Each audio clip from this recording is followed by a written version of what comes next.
Hello, everyone, and welcome to Regina and Friends Crime Chat.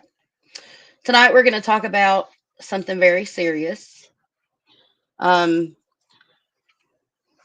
going to let everybody get in here for just a second. Going to go ahead and pull this up and show you guys this. For those of you who don't know what this is American Made. It is a movie Tom Cruise played in. And you'll say, okay, Regina, what's this got to do with anything? Well, Barry Seal is the person portrayed in this movie. Okay, so who is Barry Seal, one might ask? One moment. I'm going to show you who Barry Seal is. Sorry, you guys, I got to connect the dots for you before we go any further because this is going to blow y'all's minds. It blows my mind. But this is serious and this story needs told. This is who Barry Seal is. Barry Seal is the man who was murdered that was running the airport, the Mena, Arkansas airport, smuggling drugs. Okay. Um, Seal admitted that he started smuggling small amounts of marijuana by air in early 1976. By 1978, he had expanded to flying significant loads of cocaine, pound for pound, and much more profitable enterprise than marijuana smuggling. Seal's operations received an important boost when he was arrested in jail in Honduras on a return leg of drug smuggling trip to Ecuador. Seal made important connections while in prison in Honduras, including Emily Camp, a fellow Louisiana pilot and smuggler who became one of the Seal's closest associates. Okay, so that's Barry Seal. Y'all know the movie. That's who I'm talking about. You can go watch the movie American Made and you'll get a little bit more gist of that. But this man was murdered. He was murdered because he was smuggling drugs into the Mena, Arkansas airport. Okay. And he got caught by another government agency right here, the DEA. He turned informant. Methamphetamine, remember that, methamphetamine pounds, 1,200 pounds. Oh, no, methaquolone, whatever that is, not methamphetamine. Quaalude. Holy bull, whoa, that's crazy. Okay, he was smuggling drugs. Whew. All these. Look at this. See if I can highlight it. Right here. This is crazy. Smuggling everything. He worked undercover for the DEA. Okay. So, for those of you who know what the Barry Seal case is about, we're just going to fast forward for quickness sake. I see you down there. All right. What's this got to do with the price of tea in China? I'm getting to it. You guys bear with me, okay? Hold on just a second. We go forward. Let me pull it up real quick. We go forward. And you'll see that the CIA was involved. The Freedom Team dispatched a team of reporters in 1989 to Mena, Arkansas to investigate allegations of ongoing cocaine smuggling tied to the CIA. Adler Berryman, Barry Seal, based in Mena, smuggled billions of dollars of cocaine into the U.S. His 1986 until his 1986 death in Baton Rouge, Louisiana, under a hail of bullets by a Colombian hit squad. Did not end the CIA connection enterprise, according to law enforcement sources. His murder was likely orchestrated to prevent Seal from talking about what and whom he knew. All right. As you can see, the Mena connection, okay? But it's deeper than that. After Barry died, just a year later, this happened.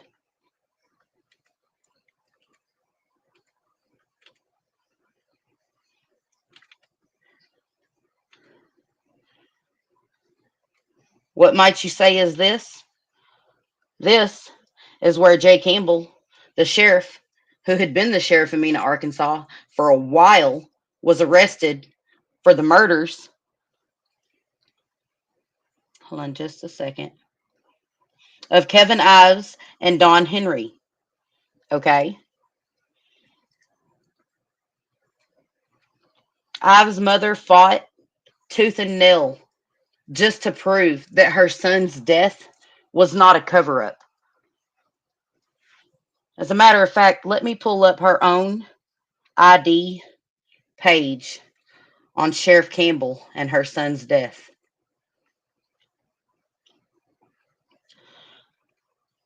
The original autopsy on them boys, they said them boys smoked so much marijuana that they laid down on the tracks and let a train run over them people.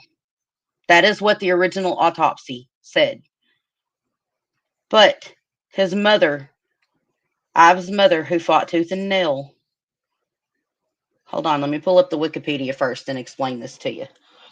Around 4 a.m. on August 23rd, 1987, the bodies of 16-year-old Don Henry and 17-year-old Kenry Ives were hit by a freight train in the town of Alexander, Arkansas, United States, as they were laying on the tracks.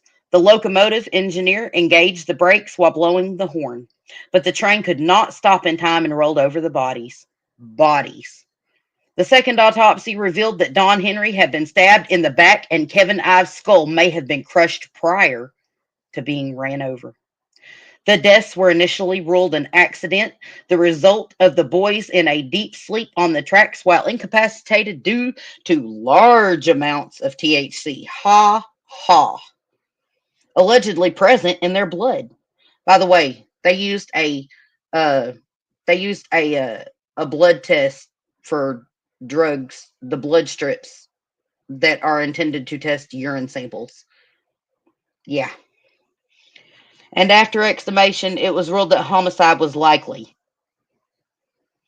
The parents of the boys insisted on a second autopsy, and after exhumation, it was ruled that homicide was likely. Later, another pathologist ruled that Don Henry's shirt showed evidence of a stab wound. Okay, and who was in charge of the investigation? That is where we get to Miss Linda Ives' very own web page. I'm trying to go as fast as I can to get all this information out there, you guys. In the 1996 release of Pat Martrician's documentary, Obstruction of Justice, The Mena Connection. Give me just a second. Let me grab a drink. One moment, you guys. Just bear with me. Sorry.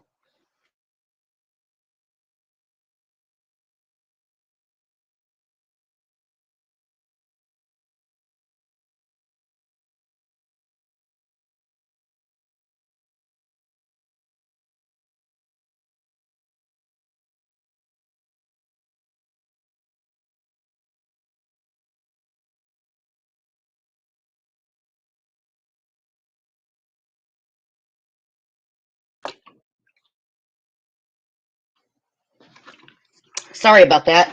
I'm back. Okay. Let me continue reading this for you guys. Obstruction of Justice, The Mena Connection. Linda and Jean named Jay Campbell and Kirk Lane as suspects in the murder of Kevin and Don. Campbell and Lane sued Matriciana for defamation. They won at trial, but the Eighth Circuit Court of Appeals overturned the jury verdict because the trial judge withheld evidence that incriminated Campbell and Lane. There were FBI agents and other law enforcement officers who testified as character witnesses at the trial on behalf of Mr. Campbell, might I add. The jurors surely couldn't help but to be impressed with the clean cut, sharp dressed, ar- articulate officers sworn to protect and serve as one by one they were sworn in and took the stand. One has to wonder just how well they knew Campbell and just how foolish they must have felt when a decade later Campbell's true character was revealed. When, as Lone Oak police chief, he was convicted of a running criminal enterprise for years and sentenced to 40 years. The tally sheets show below shows the crimes for which he was found guilty. His wife Kelly Campbell and his partner in crime. And her tally sheet is beside his. I'm fixing to show this to you guys. As it goes in Arkansas, the Supreme Court reversed Campbell's conviction on the criminal enterprise charge, the charge that carried the longest sentence, and all other sentences ran concurrently. Because are you ready for this? Lurid trial testimony that Campbell's wife had sex with state prisoners at the local jail kept him from receiving a fair trial. Here, he's the one who pimped her out. Of course, it was prejudicial. It was part of his criminal enterprise. Typical Arkansas justice. And we are fixing to get to Arkansas justice. The verdicts. As you can see, Campbell was found guilty on some and his wife Kelly not. But do you guys know who? Do you guys know who put Campbell behind bars? That is where we get to right now. Okay?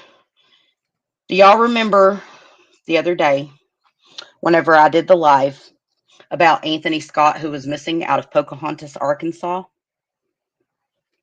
Well,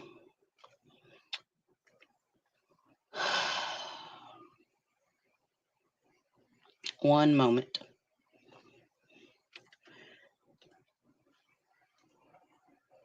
The search team where we got pulled off because someone made a Facebook post that he had been found when in fact he was still missing in the woods. Hold on, I'm not done yet. Anthony Scott was a state inmate who admitted in previous testimony to having a sexual relationship with Kelly Campbell, described her Monday as desperate. And this is all from the Arkansas Democrat Gazette. Y'all can all go read this for yourself. Okay. But as you can see right here, um, a sexual relationship with Kelly Campbell. Okay. Anthony Shane Scott, right here. Okay.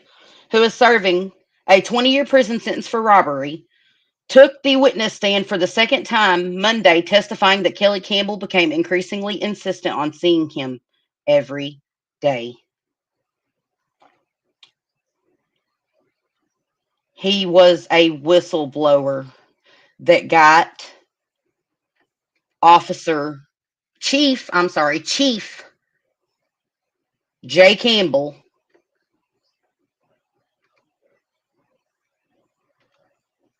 put behind bars in prison with his wife.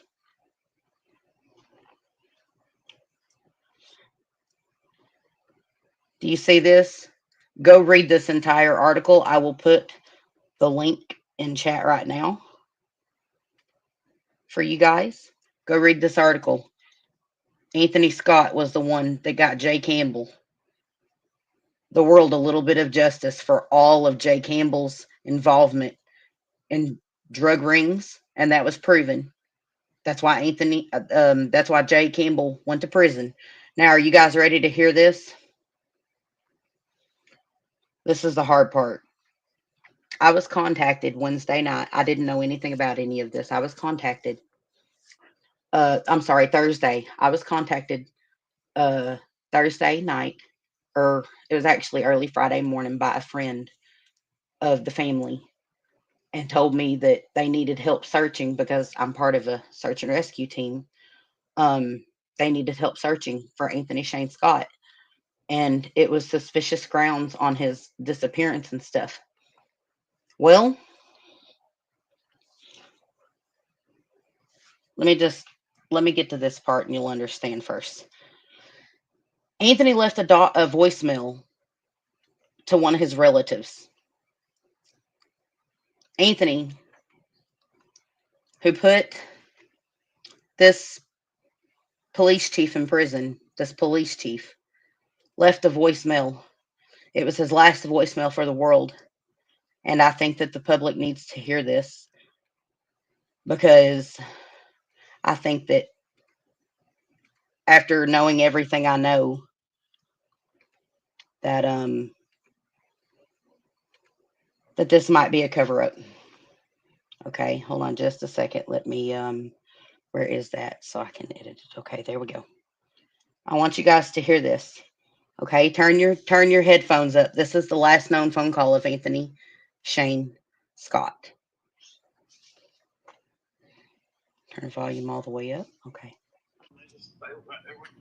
They keep pushing me. I won't stop, but I think they're gonna put the dog on me. I don't know what. All right, I don't know. I've never seen anything. They're just gonna push me until I die, I guess. I'll probably walk 12 miles. Yeah, I probably walk 12 miles at 3 in the morning. You're always walking on. Now listen. Just keep this voice now. Keep this record. Not yet. And call. You don't call Like nobody. 52 seconds left. It's what he's walking on changes. So you hear him walking, he's hitting, right? Is it metal? There might be his jacket or pants. Why would it do it the whole entire time in all the videos? It started doing it. Hang on, watch. Listen.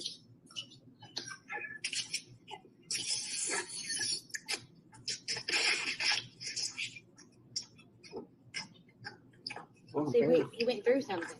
Listen.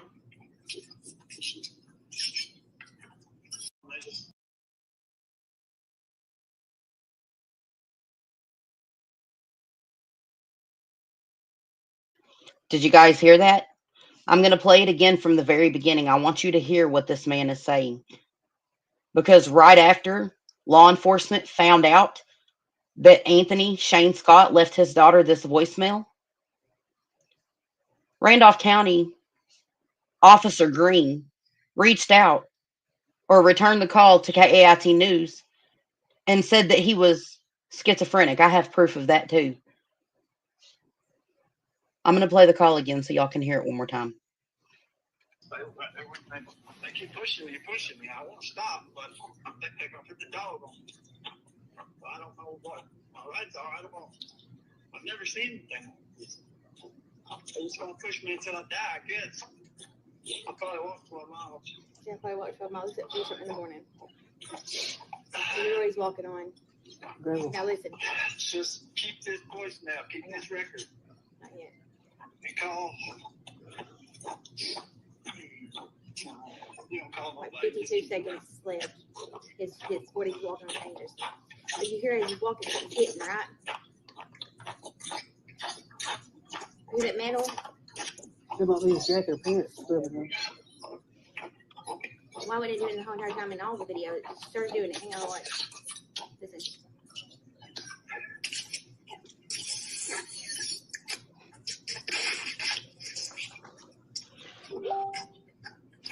See, he went through something. Listen.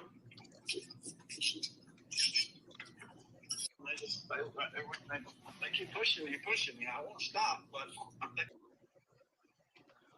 Who was pushing and pushing him? Do you guys see the connection? But do you know what was told about Anthony Shane Scott after that? This is what KAIT News had to say about it. Listen to this.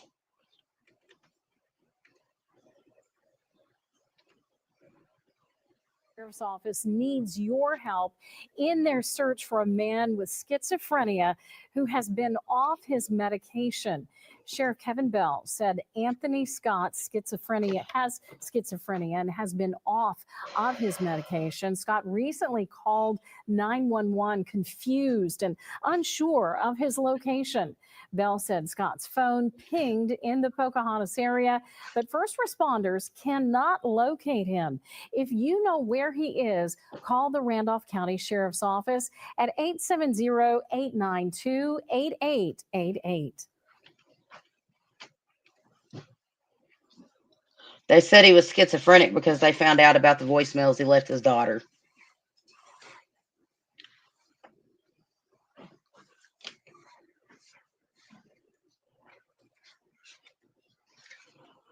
Now, I do know that there have been FOIA requests made for the 911 calls that took place at 11 p.m. at night, and I know that those requests were denied. And I know it's looking awfully bad whenever this man, Jay Campbell, just gets out of prison not long ago, and this poor man ends up dead in the woods, leaving phone calls that they're chasing him, and to keep a record of it. This ain't right. This man lost his life. And they told us search and rescuers that there was a Facebook post that he had been found on Friday. Do y'all know when he was actually found? That next Thursday. Allegedly. There's a lot more here going on than meets the eye.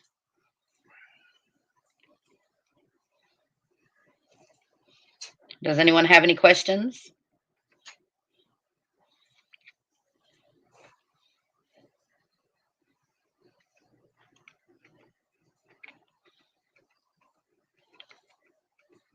Anybody?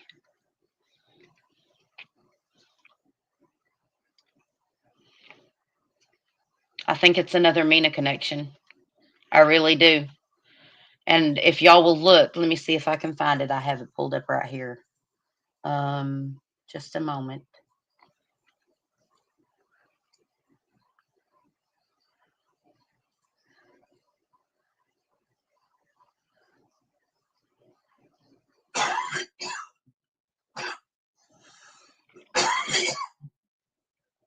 Uh,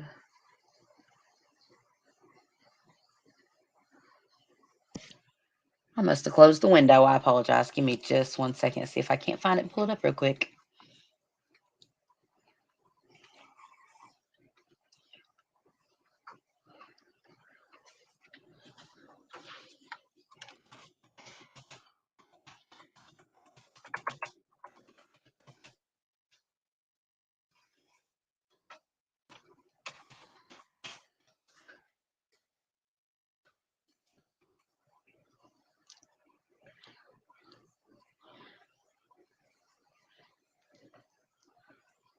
Oh, Lord have mercy. It all ties back. Y'all ain't going to believe what come up. But y'all already know if y'all know about the Mena murders. Here it is. I found it. Let me show y'all this. The list of people involved with Jay Campbell that have, with everything in Mena and Jay Campbell, that have ended up dead.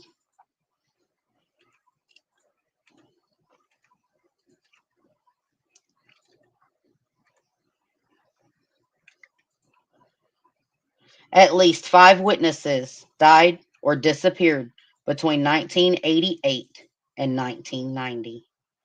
Keith McCaskill was an informant for Don Harmon and had taken aerial photographs of the crime scene. He was murdered in 1988, 2 days after Sheriff Steed lost his reelection. Keith Cone was scheduled to testify before the grand jury in the case and died in a motorcycle accident in early January 1989. Greg Collins, who was also called to testify before the grand jury and was an acquaintance of Keith Cone, was killed by 3 shots from a shotgun on January Hold on just a moment. I have a message.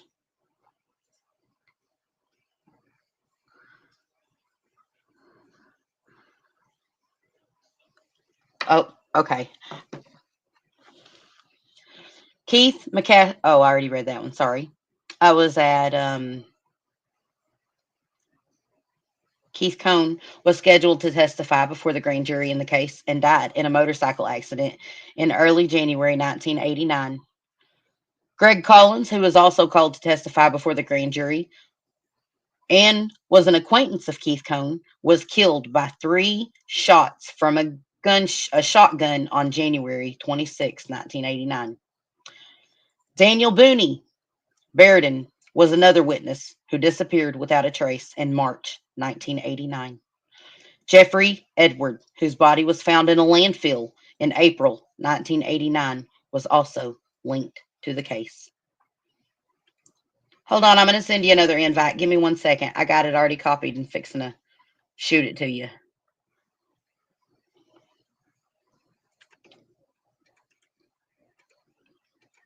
There you go. I sent it. It's in chats. Sorry about that, you guys. Suspects and theories. The usual theory given about the boys' deaths involves drug trafficking.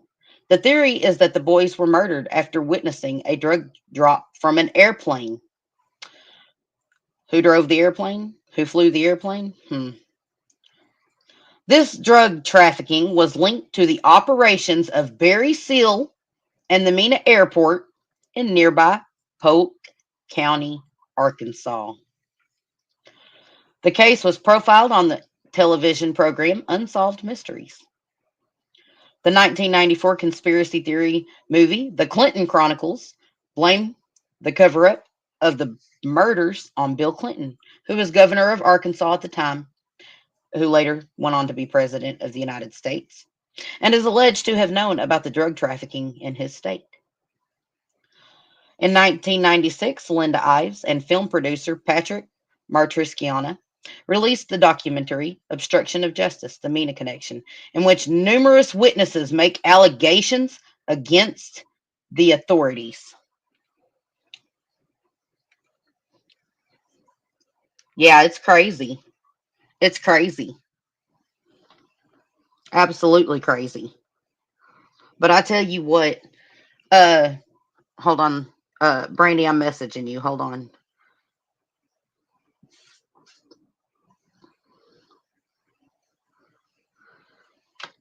Now, also, why did Officer Green put it out that Anthony Scott was schizophrenic?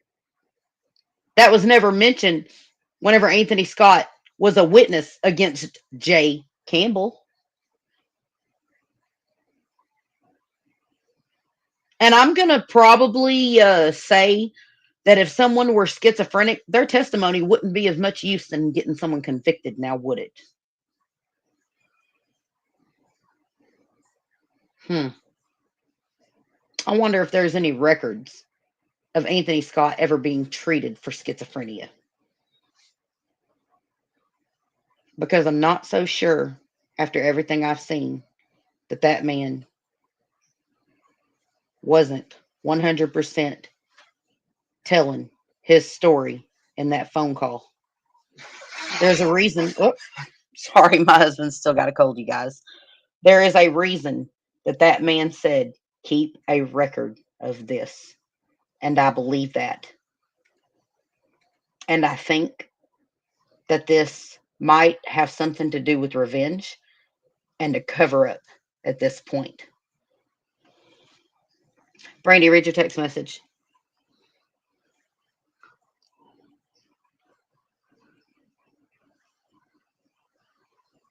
Okay, hold on. You sent it to me in Messenger? Okay, hold on. Let me pull it up.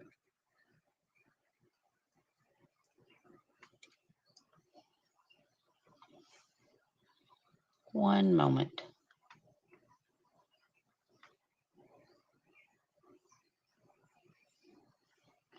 Okay. Okay. Hold on a second.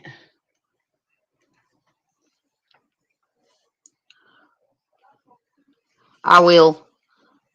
I think she's at work. Oh, I might have to just post them later. Okay, hold on.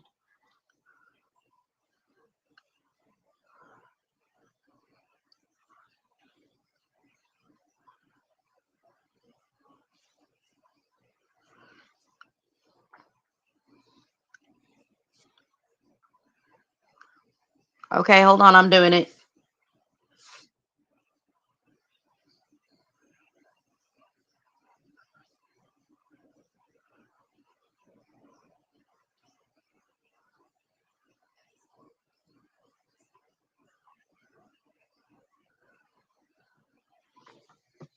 All right, I just messaged her.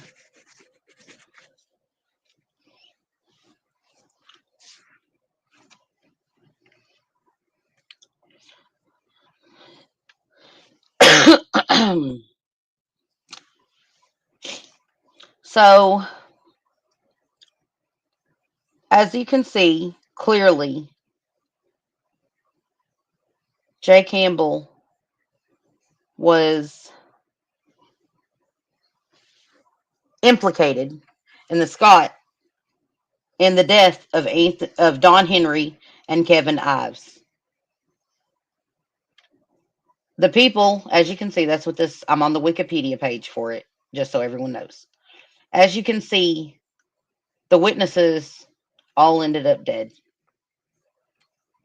And then we have, uh, what is this?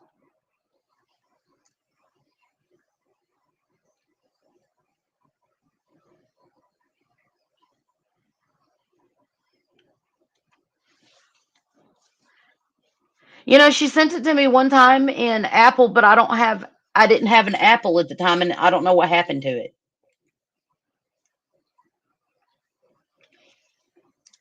Sorry, you guys. I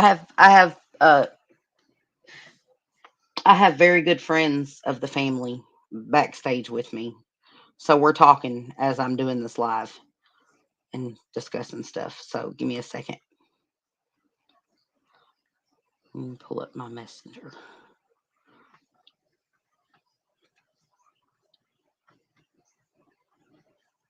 One moment.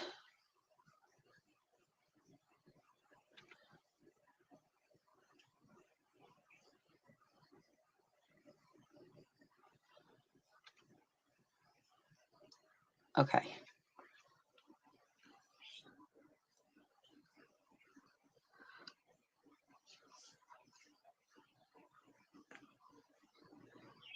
Can you send it to me?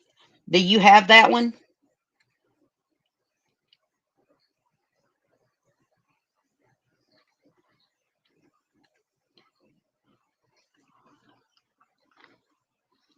Okay, you guys, hold on a second. Oh my goodness, hold on. I'm getting messages left and right. Right. Also, they didn't respond to the 11 p.m. phone call. There are two different phone calls. Yes.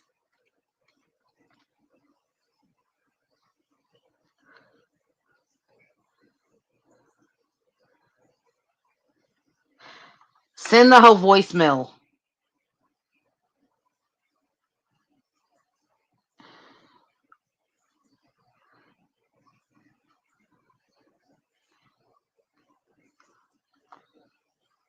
Send the whole voicemail.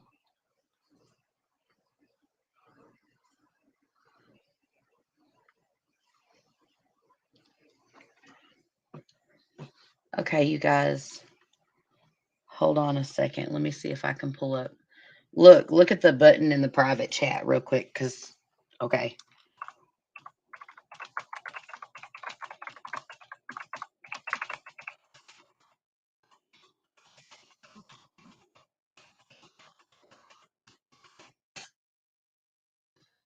Read the private chat, you guys.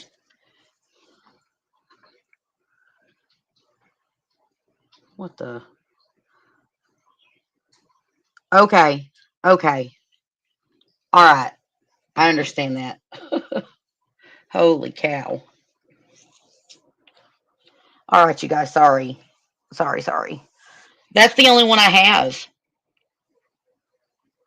Like she sent it to me, the full one in the Apple, but I couldn't download it at the time. Hold on, just a message. Okay.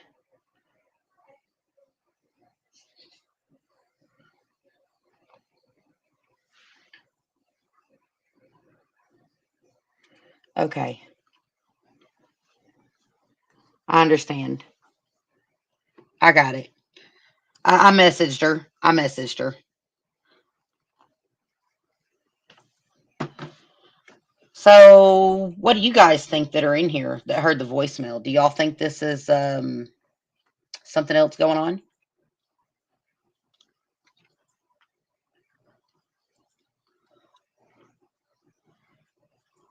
I mean, this was a whole cover up for these two boys' homicide. And I would think that all these other people that ended up no longer alive or vanished completely. I mean, wow. Daniel Booney Bearden was another witness who disappeared without a trace in March 1989. And then the boy in the landfill, shotgun death. Mm-mm-mm. That's the thing about shotguns. They don't shoot bullets, they shoot little pellets. And those pellets are almost pert near impossible to trace. A motorcycle accident. And then someone else that was murdered. I mean, my goodness. Then you got Barry Seal right here making airplane drops of cocaine and stuff right there at the using the Mena airport doing drops.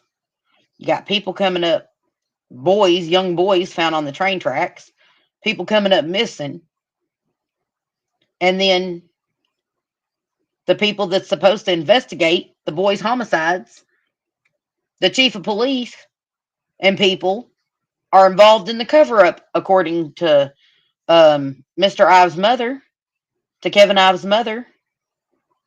And now Anthony Scott, the only man apparently to ever be able to testify against Jay Campbell and present proof because he was smart. Okay, what is going on? Meta, quit doing that. Hold on just a second. I need a messenger. Listen to this. You guys, I'm thinking there's something going on here.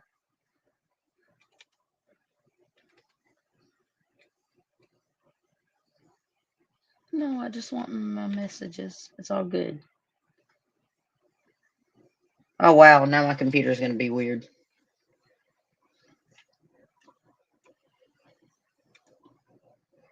Yep, now my computer's gonna be all weird. Great.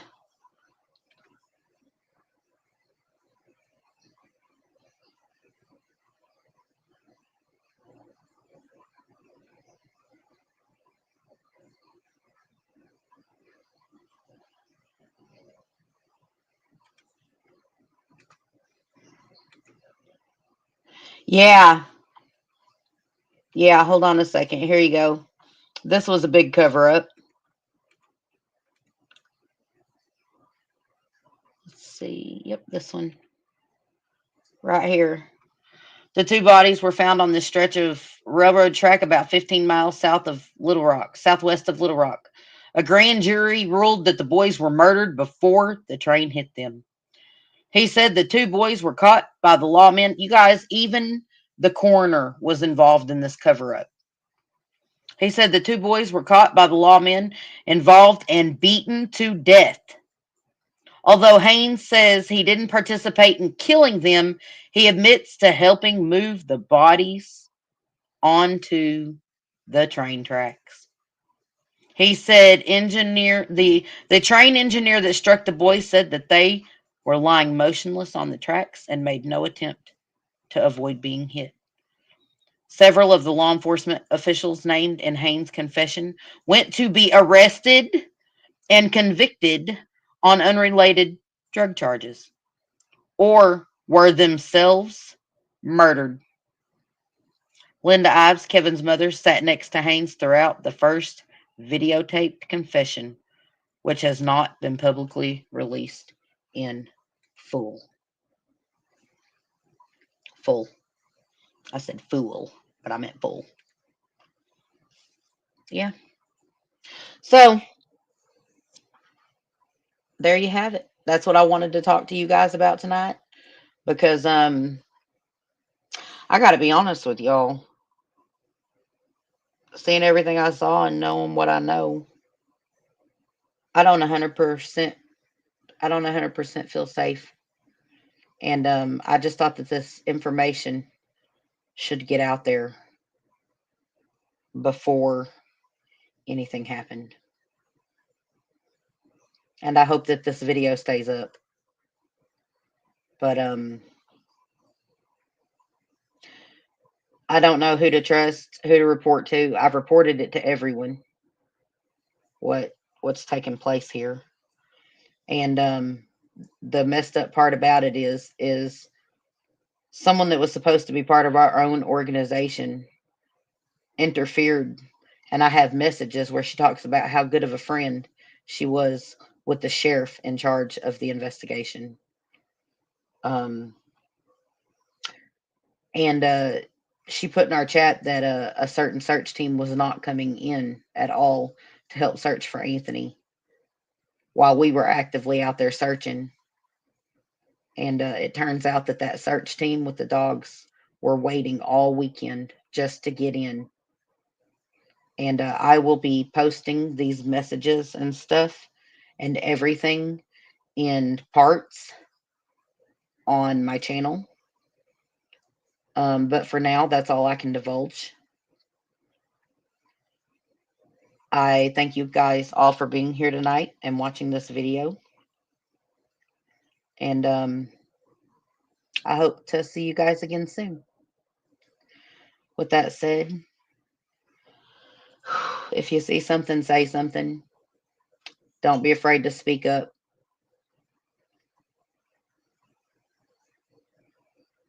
Share your voice. Speak up for the others because they need you to be a voice. If you see something, say something.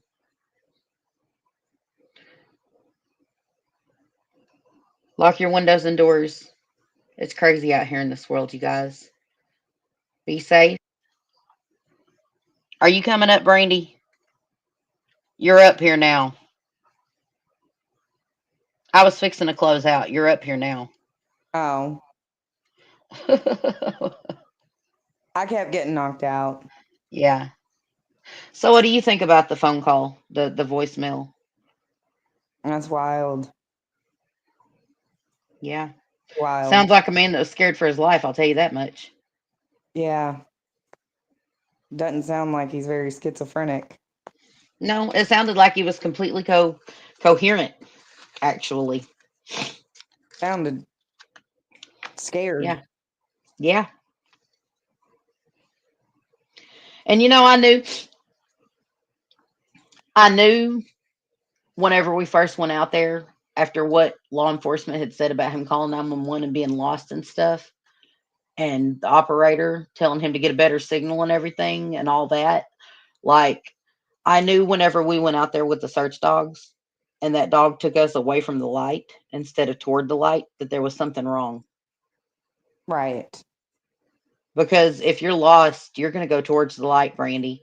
And then to hear that phone call, he left to the relative's voicemail. You know what I'm saying? Right. That's crazy. And then for them to come out and say, oh, he was schizophrenic, but there's no proof or record of him being schizophrenic. But didn't he have a parole officer? Exactly. Remember they even told us whenever we were on the search that they thought, oh, he was probably in trouble with his parole officer and that's why he was running. Right. You remember that, right? Hmm, Yeah. I do. But then they got with his parole officer. And I know for a fact that information was exchanged. And his parole officer said, no, man, he was not only in perfect standing with me, but come to find out, Anthony was supposed to go the next day to get his CDLs. Yeah, and if you're gonna CDL, you can't be on drugs. Exactly. Yeah. Like they drug test you.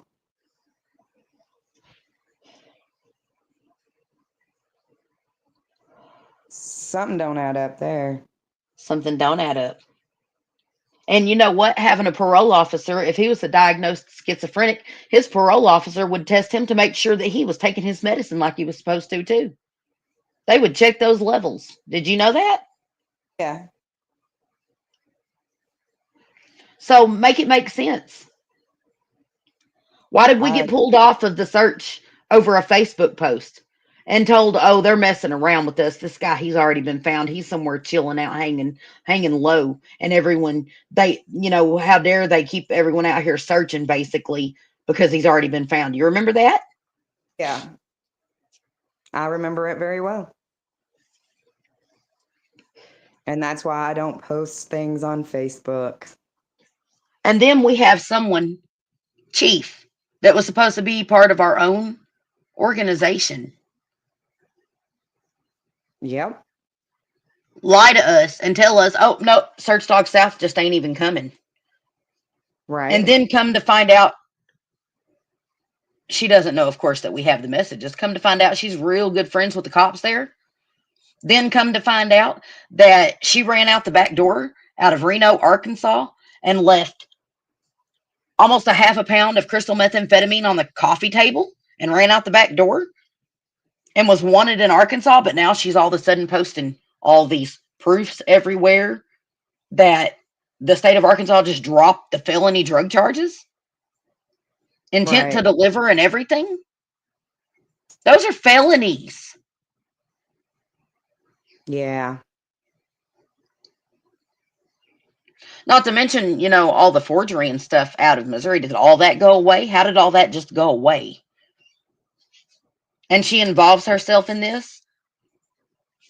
And then we Right. get laughing emojis from her friend, Michael Hodges, while we're searching. Yes. And when we get off the search, laughing emojis. Yes. But Christy Hunter, by her own messages that she doesn't know I have, is real good friends with Officer Bell. Right.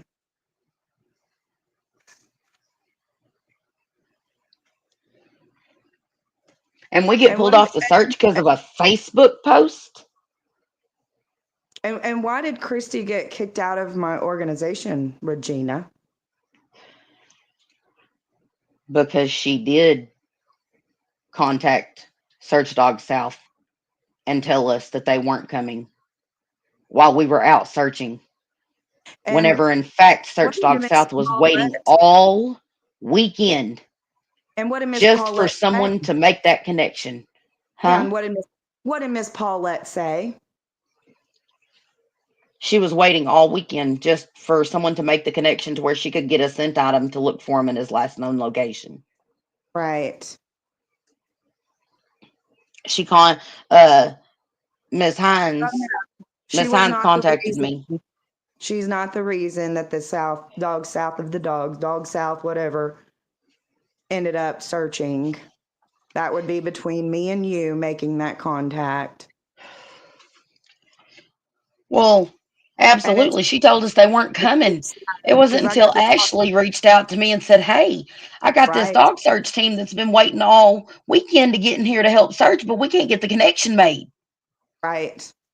As a matter of fact, if you'll remember, Ashley called the operator to try to get these search dogs in there. She sure And did. she was told they weren't going to be searching anymore. Remember that? Yep.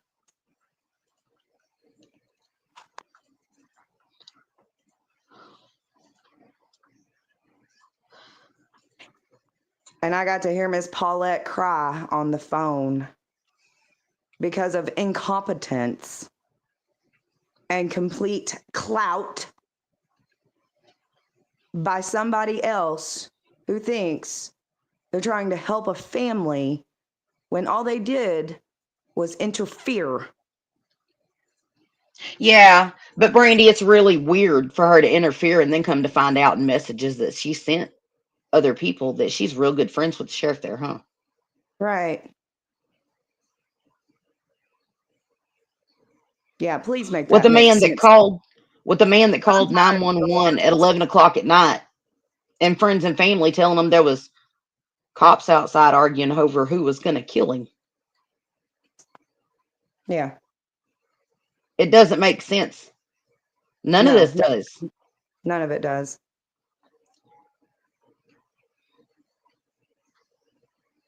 I And feel sorry, family. there's That's what been I one there's been one officer in this case that worked with us and worked with search teams and everything. And then I yeah, can point out too that I'm not so sure about their involvement yeah. to Right. pull people Well, off. it's funny that I was in contact with the head one that had no problem with me being there. And I have his personal number and I've talked to him multiple times. Well, not only So, that, Brandy, but I have something else that doesn't make sense. Why were we put where his phone last pinged whenever there was video evidence after the phone ping that he was, what, a quarter of a mile from the phone ping, half a mile, something like that? yeah, Make it make sense. I can't.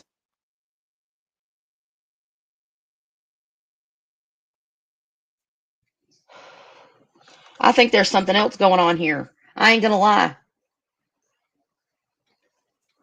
Definitely. And I know we haven't got any autopsy reports or anything back, but you know what the bad news about that is? What's that? You know where the autopsy report's coming out of? Where? Take a wild guess.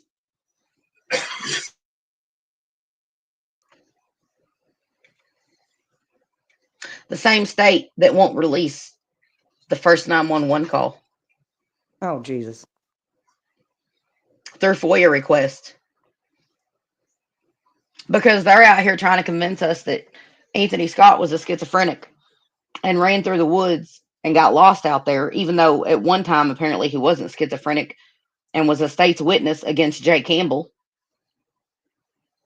But they're trying to convince us this man's phone calls talking about they were chasing him, they were going to turn the dogs loose on him, they were running him to death to keep a record of it, that man was schizophrenic and crazy. That's what they're going to try to convince us of.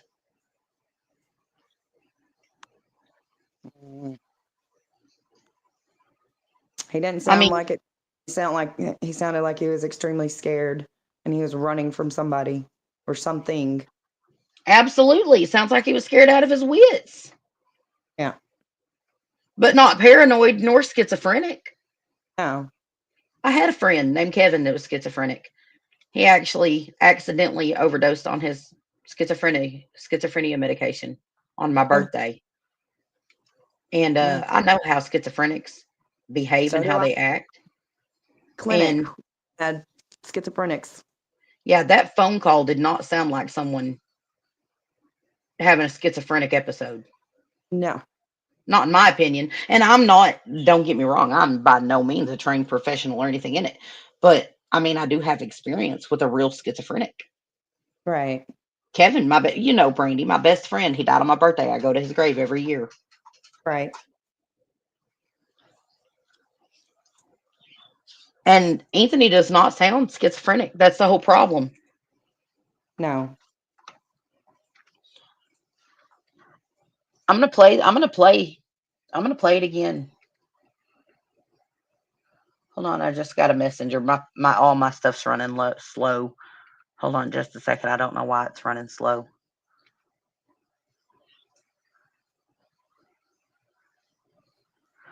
I have more on it. I'm fixing to pull up too.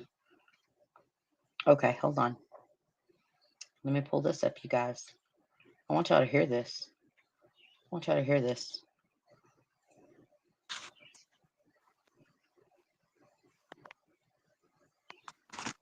One moment.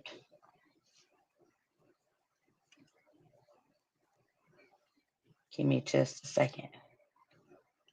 I don't want to open up the wrong thing. Okay, hold on.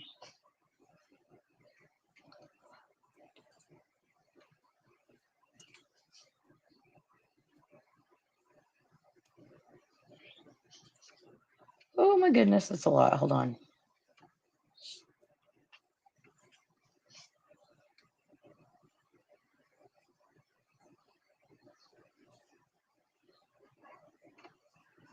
Okay, hold on.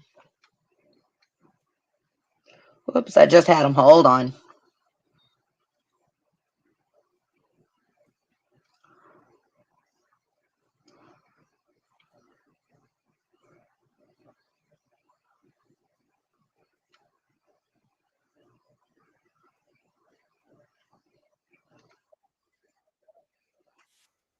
Okay, you guys listen. I have to read this found.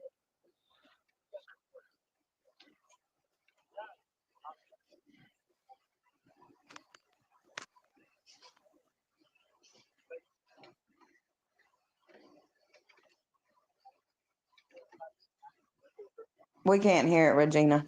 Hold on, I'm trying to pull it up. I gotta do this real quick. I'm gonna replay it so y'all can hear this, okay? Listen to this. Right here, you got this voice. God, I'm trying to surrender. I'm walking all the way out there. I got dogs on me. They just stay off at a pace. Yeah. I'm trying to surrender. I'm for the supervisor.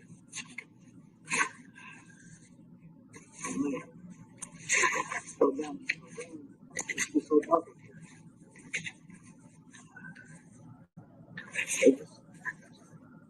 here. They just stay in with me.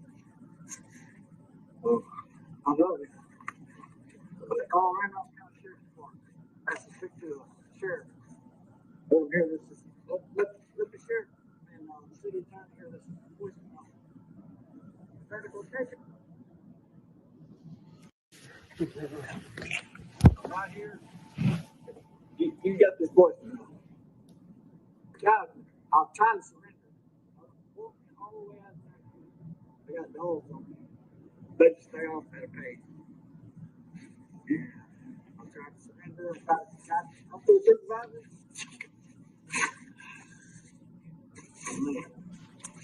Did you hear that? Where he said, "Can I talk to your supervisor? Can I talk to a supervisor?" Did you hear that, Brandy? Yes. You heard that, right? Yeah. And he said something about they had the dogs on me. Yes. Okay. I'll play it one more time and then I'm going to go to the other part of it, okay?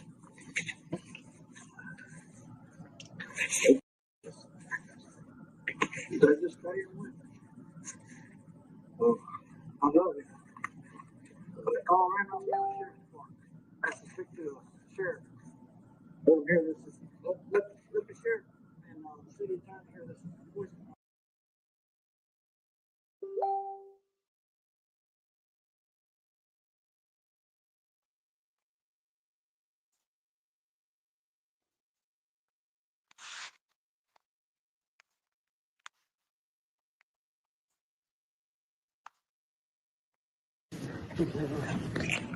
Right here, you got this voicemail.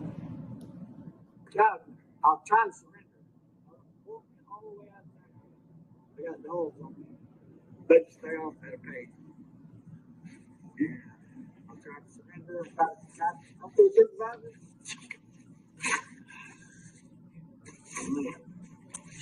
Slow down. It's so dark in here.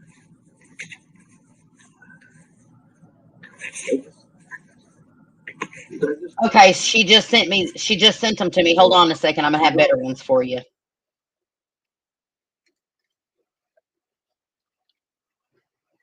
Hold on just a second. Hold on just a second.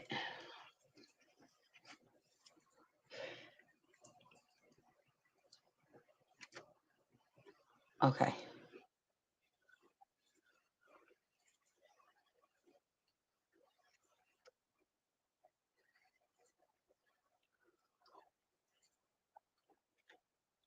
Okay, you guys, here we go. Here we go. Listen to this. You can hear it better. Everything he's saying, here it is. Hold on just a second. I'm fixing to play it. Okay. Did I just play your one? Oh, I love it. God, I'll try to surrender. All the way out there. I got dogs on me. They just stay off that page. I'll try to surrender. I'll feel supervisor.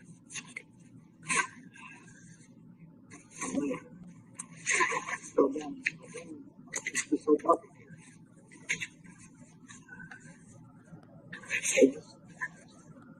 Did I just play your one? Oh, I love it. But Colorado County Sheriff's Department. That's the strict deal. Sheriff.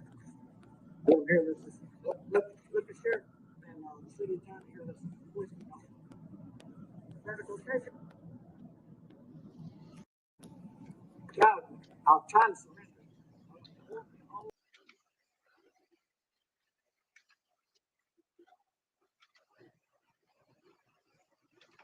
Did you hear that, Brandy?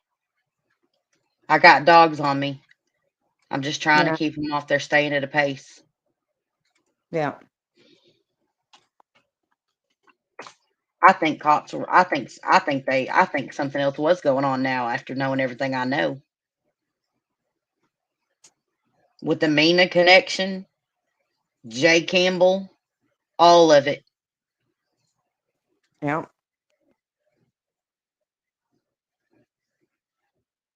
And the sad part is Campbell was in my county. I remember that story very well when that went down. Oh my gosh, Brandy, hold on just a second. I have I have the complete ones. Hold on just a second.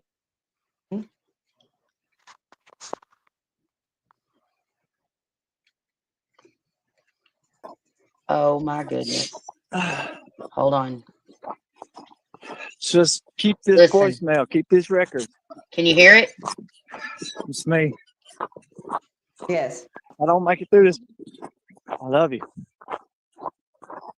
They just, I don't know what's going on. They just stay right there with me, but they keep pushing me and pushing me. I want to stop, but I think they're gonna put the dog on me. So I don't know what my rights are. I don't know. I've never seen anything like this. They're just gonna push me until I die, I guess. I'll probably walk 12 miles.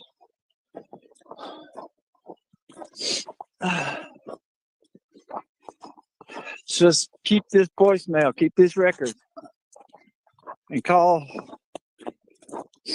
No, you don't call nobody. You just keep the record.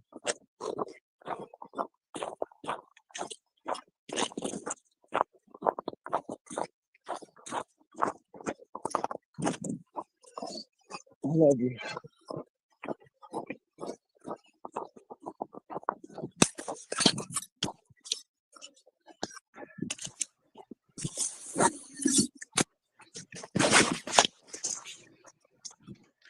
For those of you who are just coming in, thank you for being here, you guys. Um, if you go back and watch previously in the video, we covered the Mena connection murders, which um, are directly linked to Anthony Scott, the man who went missing in Paragould, Arkansas, through Jay Campbell, the sheriff who was accused of killing those boys. Um, and these are the last known voicemails from Anthony Shames Scott, um, who was the one who put Sheriff Jay Campbell in prison um, for drug charges and drug trafficking and all of that with his wife, Kelly Campbell. And we are covering the Mena connection because it's all tied back to Mena, Arkansas.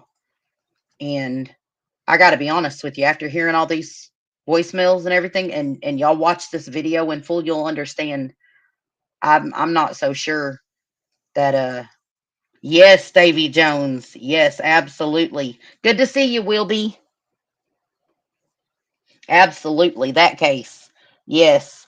With Barry Seal and all that, Davy Jones. Absolutely. That case. And if you listen, Anthony Scott was the one who testified against Jay Campbell, the attorney. Yes. Yes. Okay. Well, you know who Anthony Scott is, right then? Right? Let me show you who Anthony Scott is real quick, and then we'll go back to the voicemails so y'all guys know who I'm talking about. Okay, look at this. Inmate says he exploited ex-chief's wife. An inmate who admitted in previous testimony to having a sexual relationship with Kelly Campbell described her Monday as desperate, obsessive, and willing to do anything to keep their relationship going. Right? Anthony Shane Scott, who is serving a 20-year prison sentence for robbery, took the witness stand for the second time Monday, testifying that Kelly Campbell became increasingly insistent on seeing him every day. Scott had testified Wednesday. The trial was in recess Thursday and Friday. If I didn't spend time with her on a daily basis, I knew she was going to be around all day, calling on the cell phone 10 to 15 times. Scott was housed in the Lone Oak Jail as an Act 309 prisoner from January through July 2005. The Act 309 program was designated to alleviate the state's prison overcrowding while providing public works work crews at city and county jails. Throughout their relationship, Scott said he lied to Kelly Campbell, stringing her along with made up stories about his childhood. She asked me about everything, he said. I wasn't honest about most of it. The inmate said he began to lose interest in the relationship. Kelly became increasingly desperate. Scott said he took advantage of her feelings by getting her to do things for him. At one point, Scott recalled, he asked Kelly Campbell about his suspicion of Jay Campbell was using drugs. She originally told you, no, no, no. Good God, Patrick Bensa, an attorney for Jay Campbell, said while cross examining Scott. Then you told her that you were going to take a break for a few days. She said she didn't want that to happen. Right, Scott said. She was desperate to see you, Benka stated. I believe she was, Scott said. Eventually, Scott said Kelly Campbell changed her story and told him that her husband had used drugs. Scott said he asked for proof. You threatened the relationship again if she didn't get you something, Benka said. Yes, Scott replied. Oh, let me go back up. Sorry, I went too far.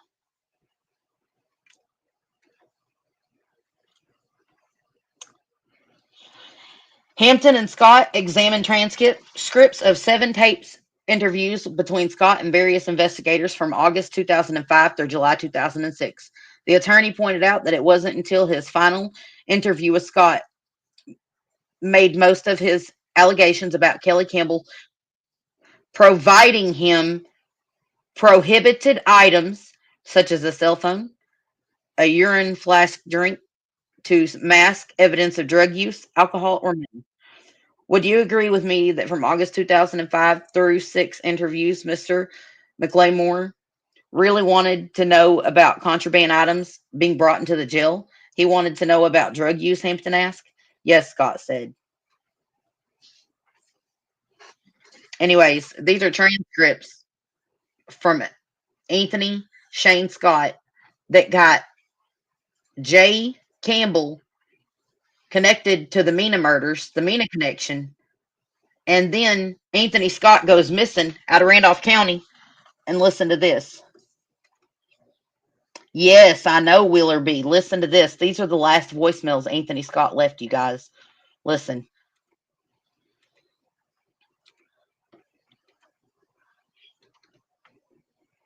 Hold on just a minute. Let me put this message down and share the screen so I don't dox anybody. Okay. All right.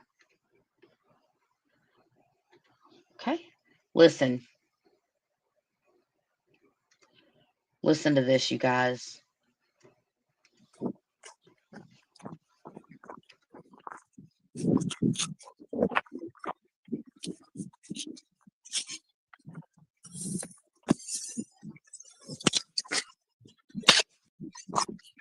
It's me. If I don't make it through this, I love you.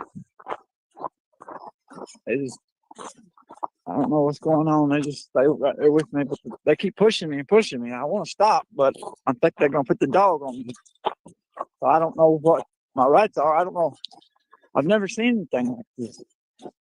They're just gonna push me until I die, I guess. I'll probably walk 12 miles.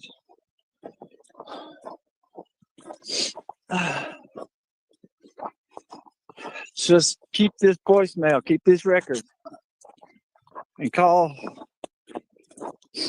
No, you don't call nobody. You just keep the record.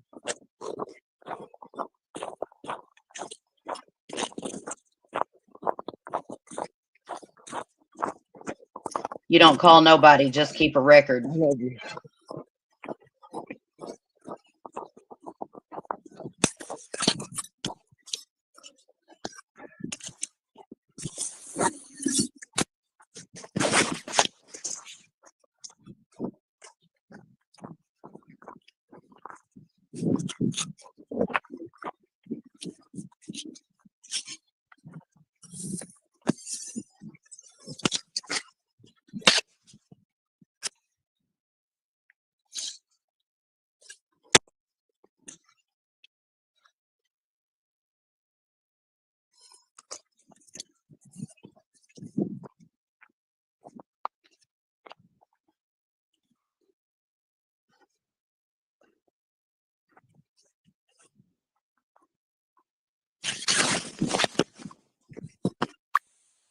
Trust this, your daddy. It's a bad deal. I don't know what's going on, but we got something to eat last night. When I got back sitting in my room, I could hear cops outside yelling at each other, man and woman. I didn't know it was cops at first, but so I called the police department. They drove by, so I was like, that was weird. And then they caught the people next door smoking weed on the drug bust. So it's just, and then the young cops started searching all the buildings, and just, it's all bad. I love you and your kids. This is the craziest shit you've ever seen in your life. I'm right here. You got this voice now. Guys, I'm trying to surrender. I don't walk me all the way out of town. They got dogs on me. They just stay off at a pace. And I tried to surrender. I tried to talk to a supervisor.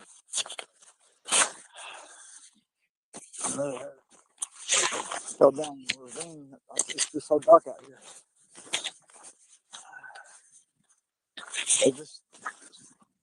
They're just staying with me. So I love you. But call Randolph County Sheriff's Department. Ask to speak to the sheriff. Let them hear this. Let the sheriff and the city attorney hear this voicemail. Medical attention.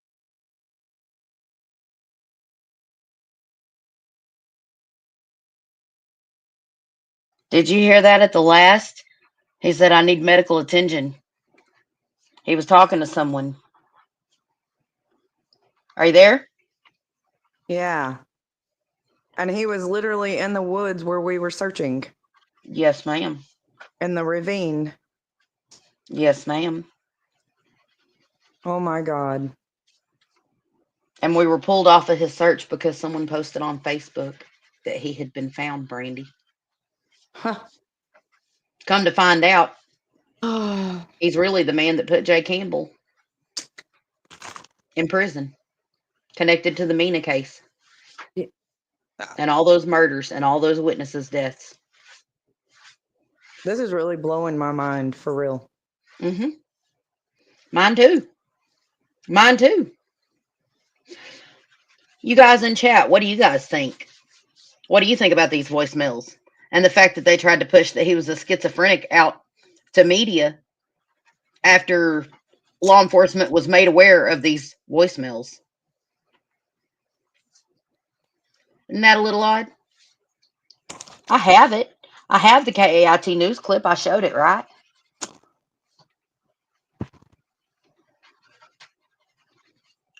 I can pull it back up again if you guys want. No, but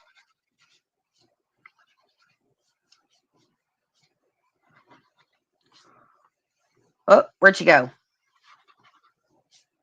Anyways, it's all here in the video, you guys. All of it. There she is.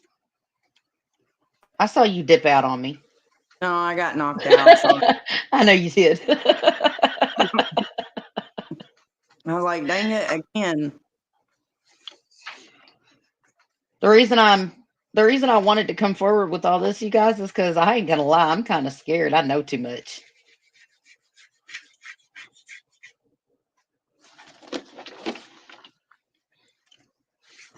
But there's things that ain't adding up. And y'all don't understand, there's a whole family out here that done suffered enough. There's a family out here that has lost their loved one. And this stuff ain't adding up. So you know what I'm going to do? I'm going to bring light to it.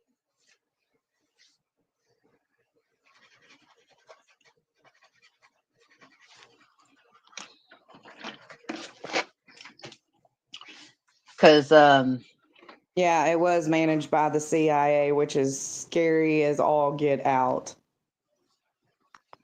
yeah. But it's awfully strange that Anthony was who got Jay Campbell convicted. And now he's found dead in the woods. These messages are on his voicemail. Officer Green is telling people Anthony's schizophrenic. Whenever he's not, he wasn't schizophrenic when he testified against Jay Campbell. Right? Nope. I'm sure that would have been And I important remember to that case very disclose. well. Needs more At Purdue Oh, it University, would go our to online master's degree in artificial intelligence stands at the forefront of innovation. commercial. They said he was schizophrenic. Oh, we can skip the ad. Here we go. Well, now how do I get the volume back up? Sheriff Kevin Bell said Anthony Scott's has schizophrenia and has been off of his medication. Scott recently called 911 confused and unsure of his location. Bell said Scott's phone pinged in the Pocahontas area, but first responders cannot locate him. If you know where he is, call the Randolph County Sheriff's Office at 870-892-8888. At Purdue, Hold on now. See? He said Officer Bell, but Uh-huh. Officer Green was the one that pulled us off. But we also know who has connections to Officer Bell, don't we? Yes, Christy Hunter. We have messages proving that. Out of her Right. with her own words. And we got pulled off. And not to mention she's the one that got busted in Reno. You remember she ran out the back door? Yeah. I have that too. Would you like me to pull that up? Yeah.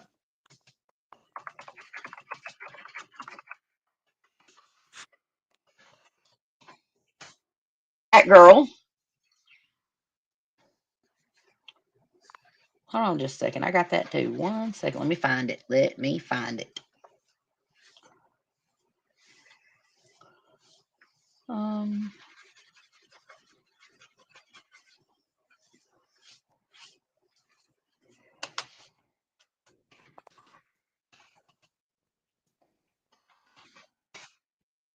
Oh, here we go. I got it. I'm fixing to share it. Yeah. This girl. This girl who didn't disclose all of this about her past, or she would have never been part of our organization. Right? Yeah. I'll read the news article. It says Reno, Arkansas. Authorities in Reno, Randolph, I'm sorry. Authorities in Randolph County issued a bench warrant for a woman after a search of her home in Reno uncovered drugs, drug paraphernalia, and a tattoo gun. Arkansas State Police and the Arkansas Department of Community Corrections assisted the Randolph County Sheriff's Department in conducting the search warrant at Christy Hambrick's home in the 70 block of Traffic Street in Reno on January 28th. Inside, authorities say they found drug paraphernalia, including a glass pipe with residue, a digital scale, Ziploc baggies, and an affidavit also states they found approximately 12.61 grams of suspected meth in 4 baggies. Police also found numerous documents and check stubs with the name Christy Hunter on them. Police said that they confirmed with the National Crime Information Center that Hambrick also uses the last name Hunter. Once arrested, Hambrick will face charges of felony possession of meth with intent to deliver and felony possession of drug paraphernalia. She also faces a misdemeanor charge of body piercing, branding, and tattooing for the tattoo gun found in her home. So you mean to tell me Tell you I'm what, tell you what. I'm getting laughing emojis that morning. Yes, it is, Davy Jones. Very telling. Go ahead, Brandy. Sorry about that. I'm getting laughing emojis that morning. And now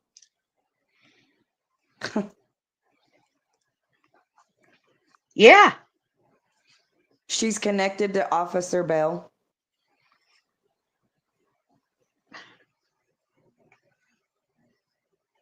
Well, And we get pulled off the search. yeah. Would you like to see the proof of that? Yeah. Hold on. Hold on.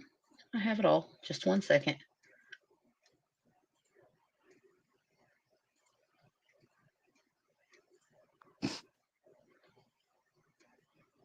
The message has got to load. Give me a second.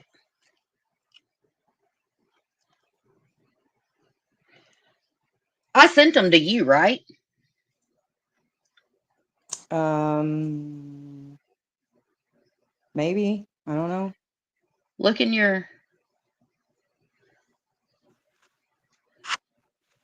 Lord have mercy. I can't pull them up. You'll have to resend them to me now. Wait a minute. I know where to pull them up. Give me 1 second. It'll knock me out. Yeah, just hold on. I got it. I got it. I got it. Just give me a second. Just give me a second. And then this crazy woman goes, the person that did this, and attacks me all over Facebook with Mr. Michael Hodges. And y'all know who I'm talking about there. Hold on just a second.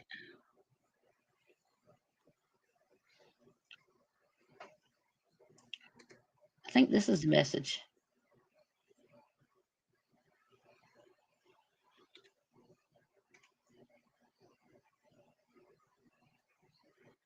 Right. Hold on.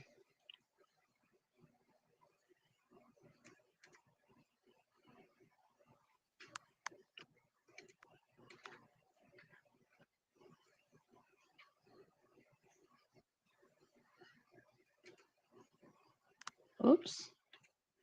Went too far. Hold on. Brandy, you have it. It's from the search and rescue page. Oh.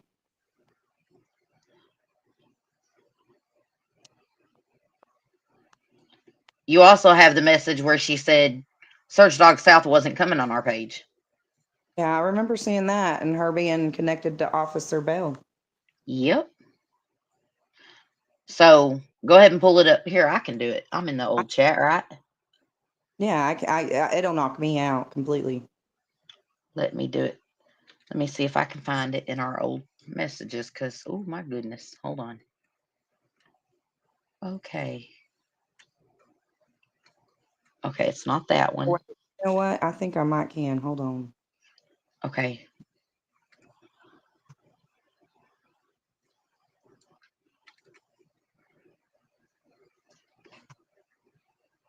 Yeah, I can't find it. I'm gonna have to have you do it.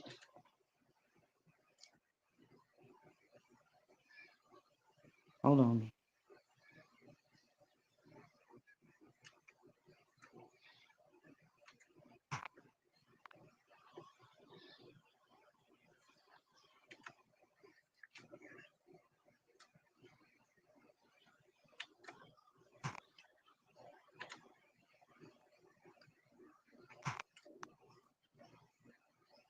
Not to mention, but this is also the same woman that never gave everybody their money back over that trailer.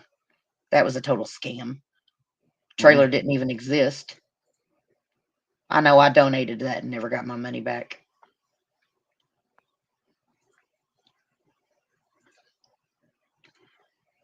Yeah, Brandy, I'm gonna have to have you. I can't find it at all.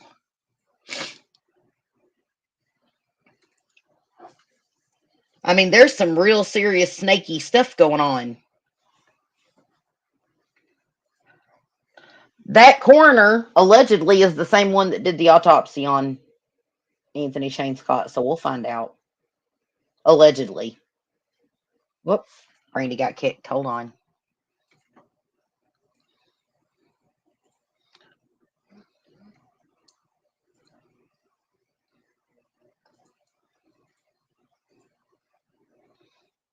Okay. It's saying it's loading them. Let me get Brandy the link to come back in.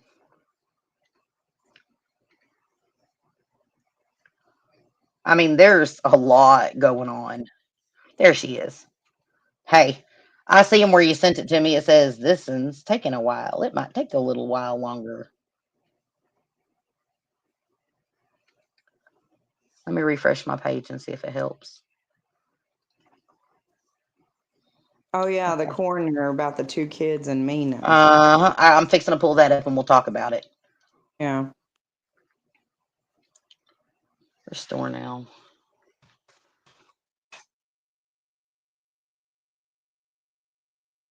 Come on, load my stuff.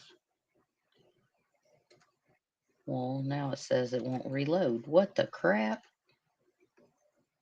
Well, this is weird.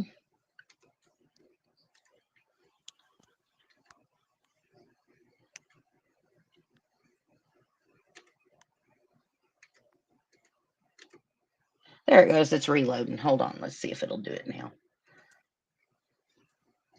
There we go.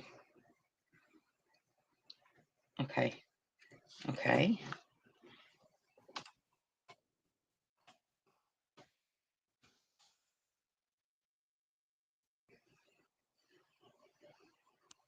Good Lord, have mercy. We're trying.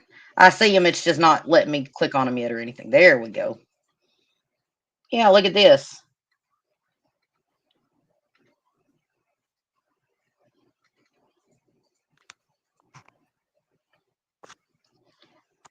Christy Hunter talking about Kevin Bell is a good man.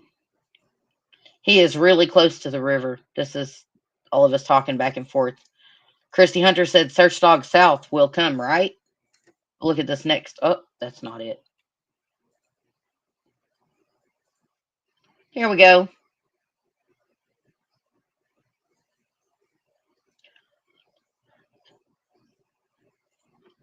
Kevin Bell is a good man. Really? How do you know? How do you know Kevin Bell? No, I'm talking about the one, Brandy. I'm talking about the. Hold on, I see you. Brandy, I'm talking about the one from our group where she said Search Dog South wasn't coming. Can you post that for me? Oh, yeah, hold on. You'll see she stepped in and acted like she was working with the search team, right? She's good friends with Kevin Bell. He's a good man, yada, yada, yada.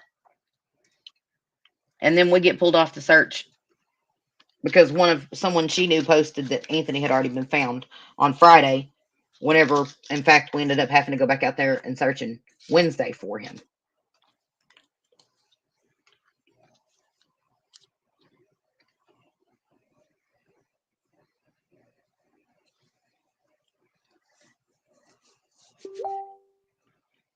There we go.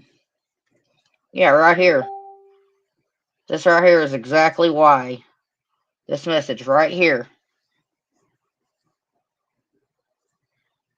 Brandy, that ain't it.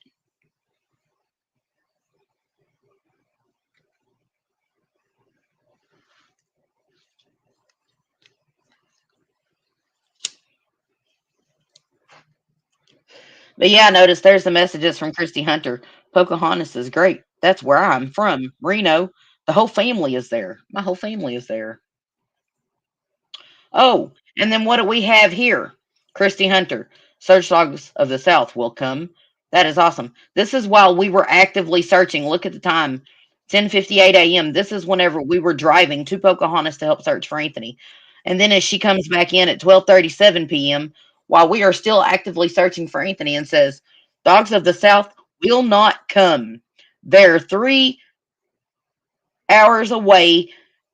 Here is some local canines if anyone wants to contact any of them." And then she comes back in and says, "Did anyone go to Pocahontas?"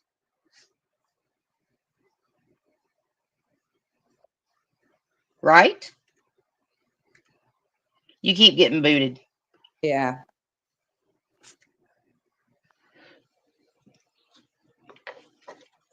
Check Facebook. Okay.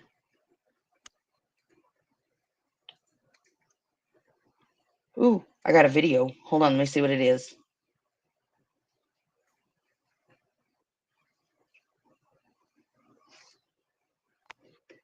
Hold on just a second.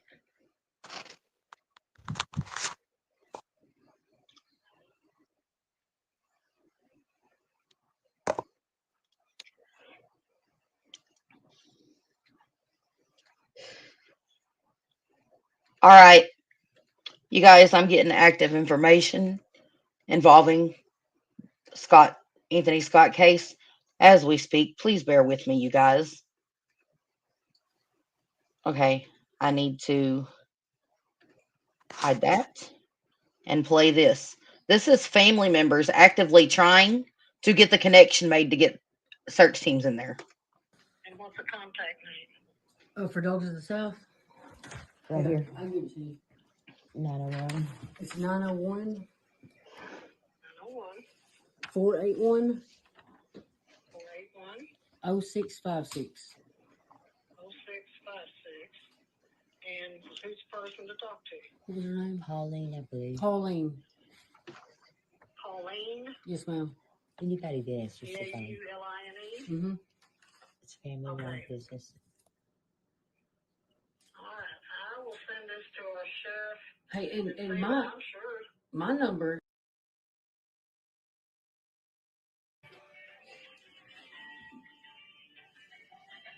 Not going to dox my friends. Had to block that little part out right there. I didn't want to give the number up. Okay, and okay. What are the number was you wanting to give me? I want. Yeah, yes, sir. Yes, ma'am.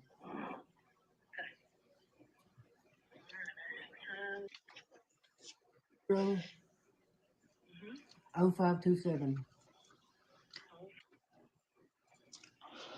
I'm assuming probably what they've done is they've got the dogs that we normally do on a missing person like that and just took off with that. Well, let me, I know, but what I did is I talked to the man that ran the dogs that before I left. He told me that they're from R9K9. They're from Joplin, Missouri. They don't work like cadaver dogs work, like we probably need by now, and they don't work like scent dogs work. They work off a human scent all alone. So anybody's human scent would be tracked at that point. He said that he was hoping that after we left the area, our scent would dissipate and maybe his would still be out there, but that was not the case, being that he was soaking wet when he called 911. So we obviously need a cadaver dog or a good scent dog. These people have that, and we would like to bring them out to find our missing relative because he hasn't not turned up anywhere else, so he has to be out there. Okay, I'm sure if you want to, there's nothing keeping you from doing it. Well, I mean, other than the fact that we've been threatened by the landowners out there. So What's their phone number? Did you hear that? Are you there, Chief? Yeah. Well, I thought she got the dogs. That's Who? what she said. Christy Hunter? Yeah, that's what she said. That's hilarious. Right. I have the messages from Miss Paulette. Well, I talked to Ashley Miss. had to call me. Ashley had to call me because, as y'all saw in the message I posted from Christy Hunter herself, she said that Search Dog South was not coming. And Ashley calls me Tuesday and says, "Look, these people been waiting all weekend to come in here and help search for Anthony, and they got sent specific trained dogs, Yes. right?" And then I Yeah. called you and I was like, "Miss Brandy, we got to get this dog team in here." Yeah. We And called we had Monday. been, yes. No, we called Tuesday. It was Tuesday, wasn't it? No, it was Monday. You're right. She called me Monday, wasn't it? I'd have to go back and look at the phone calls. No, But it she was called Monday. me. It was Monday. Okay. And then uh got back with us and we had everything arranged. What was it, Monday for them to come in on Tuesday? I mean Wednesday to do the search? Yes. Yeah. Yeah. But this girl knows the sheriff. There's sketchy stuff going on in Anthony's getting lost, the whole situation, Anthony's entire case. We Yeah. got people that's friends with the sheriff having their friends post on social media that he's been found when he's really lost out there in the woods. We got messages from Anthony saying, "Keep a record of this. They're chasing me. They're going to run me to death. They're killing me." Yeah. Scared out of his mind. And who is Anthony Shane Scott? He is the man that put Jay Campbell in prison. Yeah. And it all ties back to the Mena murders. So go back to the kids on the track. Go back. Yeah, okay. So this is who the kids on the track. We'll go back to it. Let me pull this up. If I didn't already close it. I already closed it, Brandy. Oh, Jesus. Hold on a minute. Let me pull it back up. I got it in my history. Just give me 1 second.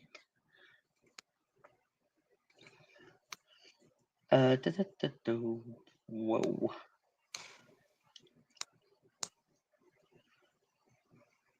Okay, here we go. I got it pulled back up. Well, I don't have it pulled up, but I got it. Sorry. This was a lot, you guys. This was a rabbit hole for me. I'm not going to lie. This was a rabbit hole. But this is all adding up to something suspicious going on here. What do you think, Brandy? Something. Something. Okay. So here is the case of the boys on the tracks. Let's go to their autopsies. Here we go. The state medical examiner, Fahmy Malik, ruled the deaths an accident as the result of marijuana intoxication. That is so laughable. And I don't mean that the boys died. I mean that he's blaming them getting stoned and laying down on the tracks for a train to run over them. That's a joke. Saying the boys had smoked an equivalent, y'all get this, of 20 marijuana cigarettes and fell asleep on the tracks. The parents did not accept this finding and conducted their own investigation. In March 1988, James Garrett of San Antonio offered a second opinion and was skeptical of the findings about marijuana. A second autopsy by Georgia medical examiner Joseph Burton found the equivalent of 1 or 2 marijuana cigarettes, not 20. A grand jury ruled the deaths a probable homicide. When it was found that Don Henry's shirt contained evidence of a stab wound to the neck and Kevin Ives' skull may have been crushed by his own rifle. The ruling was changed to definite homicide. Don Henry's father also noted that he did not believe his son would have risked the gun getting scratched by laying it on gravel.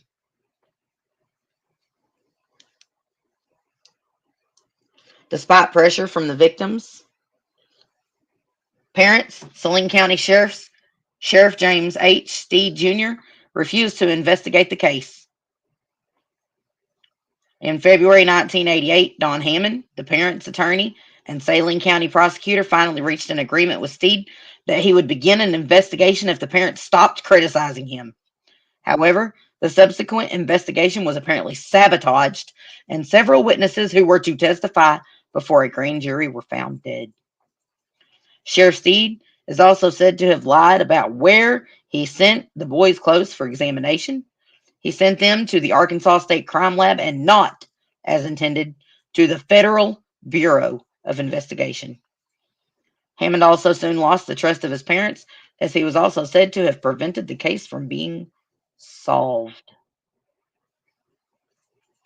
The FBI took over the case in 1994, but came to no conclusion, and the investigation was dropped in 1995, allegedly due to political pressure.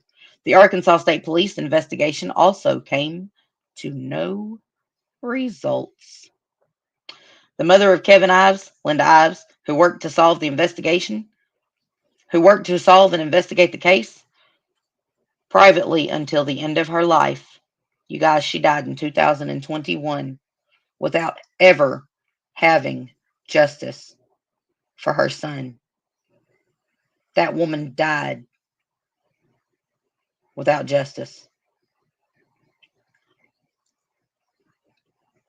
And then here you have the drug trafficking theory and all of that I've already read. And then you have down here somewhere, I'm forgetting. I lost it.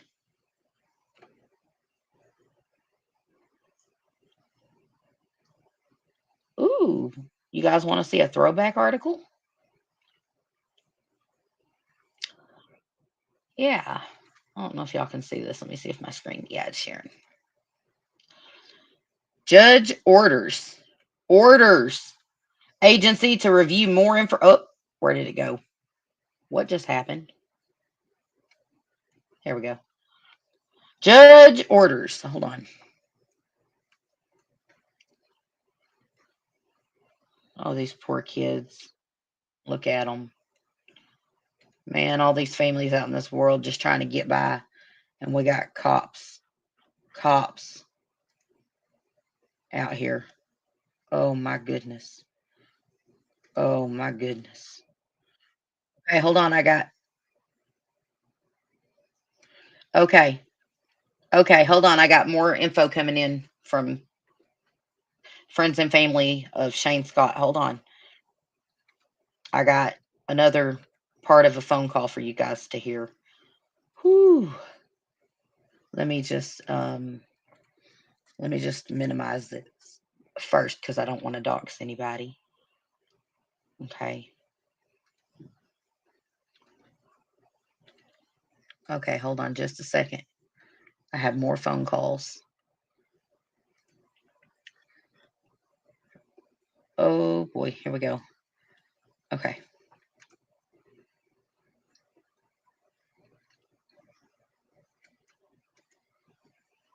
Let me fix the. Yes, ma'am. Ricky Martin, the man that is at Winter Road at the top where the picture was taken of Shane or Anthony. He threatened us. He threatened us yesterday and told us to not come back. Well, I don't know. You say it's Rick Martin? Yeah, and so I figured we probably need the cops to go back with us. Well, let's name us all, but I mean, if we're still looking for him, Yes, ma'am. you know, I don't know. I mean, I don't know what's going on. I don't know what y'all got going. I'm just working in Hey, the office. all that we got going is we got a missing relative, and we're desperately trying to find him like any other family would. Okay, well, I mean, what I'm talking about, I know he's missing, and I sure hope you find him alive. But, you know, I don't know what they found out or where they've been or Well, who said what? Right. That's why we want the I can't cops. tell you anything. That's why we need y'all to coordinate with these people with the dogs so they can find him. Whether it's a scent dog or a cadaver dog, whether we're looking for him dead or alive, we're going to find him. Right. He's And over Rick it. Martin won't let you go out there. No, ma'am. No, ma'am. And we was just as nice You and know, as yesterday. yes, ma'am. Okay. Well, what I mean, are you? Well, I can't. Anyway, I will relate this to the sheriff's department and tell him y'all are wanting to go out there and Rick Martin won't let you. Yes, ma'am. You know, and I don't know why. Yes, ma'am. But you know, if it's his property, then. Matter of fact, he threatened us. You know. Well, did you call him beforehand before you went out there? We don't have any phone numbers for the guy. Oh, we just went up there as politely as we could and politely asked, could we take a look around because of everything, going on. We would like to continue to look for him. Right. And that being the last for sure known place that, he was on camera at, I mean, we was as nice as could be, and he come out there very aggressive towards us. Right. Okay. Well, let me relay all this to the sheriff's department, and the only thing I can do is just say we'll go from here. All right, I thank you so much, ma'am. Okay. You're welcome. Mhm. Okay. Nothing keeping you from doing it.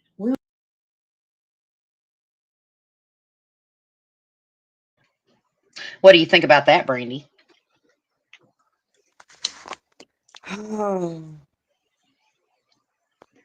Something's not right. Something's not adding up. It's just Oh, not. We got Anthony Scott going missing, leaving these voicemails to Chelsea. yes. Okay. We come to find out that Anthony Scott is the one who put Jay Campbell in prison. Whenever everybody else that was ever involved with any of the investigations and Jay Campbell ended up dead or missing, correct? Yeah. Anthony gets out of prison. Jay Campbell gets out of prison. Anthony Scott leaves these voicemails where they're chasing him, talking about law enforcement, and you heard those voicemails. Yeah. You heard those messages. That man did not sound paranoid nor schizophrenic. It sounded like he was running for his life, trying to document what was going on.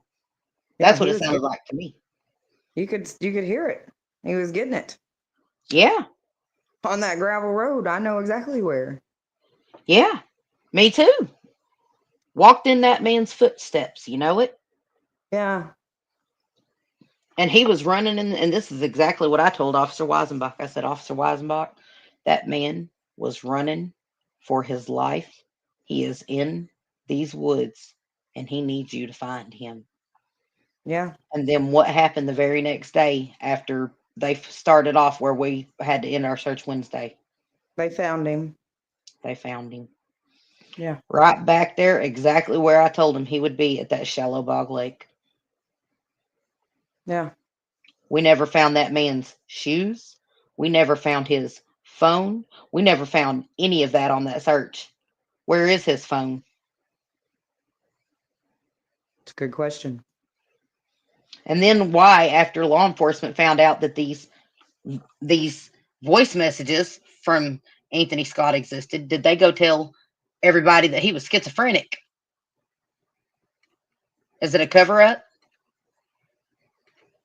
Some ain't adding up.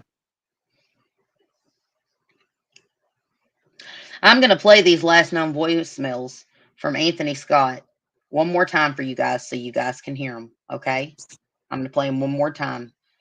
And then, Brandy, I'm going to leave it at that. You guys, please, share this video. And if you don't mind, like it. It helps feed the algorithm. And this story needs to be out there. Absolutely, this story needs to be out there. This man's family deserves justice. 100% deserves justice. So I'm going to play these voicemails for y'all one more time. Okay?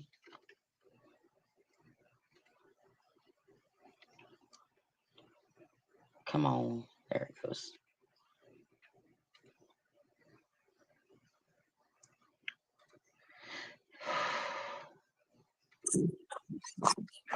It's me. If I don't make it through this, I love you.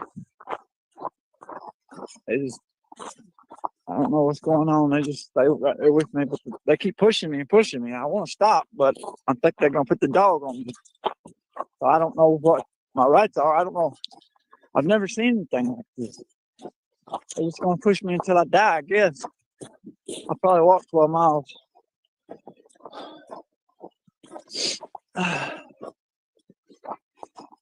Just keep this voicemail, keep this record, and call. No, you don't call nobody. You just keep the record.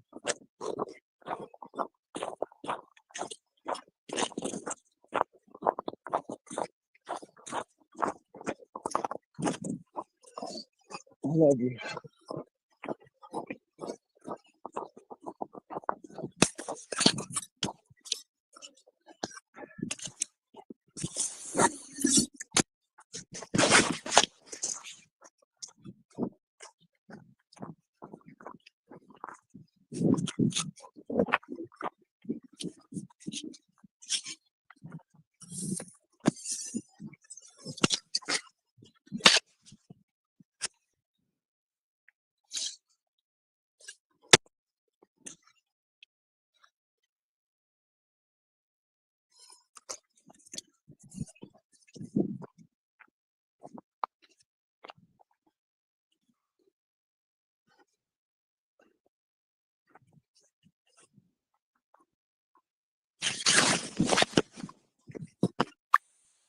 Just this your daddy.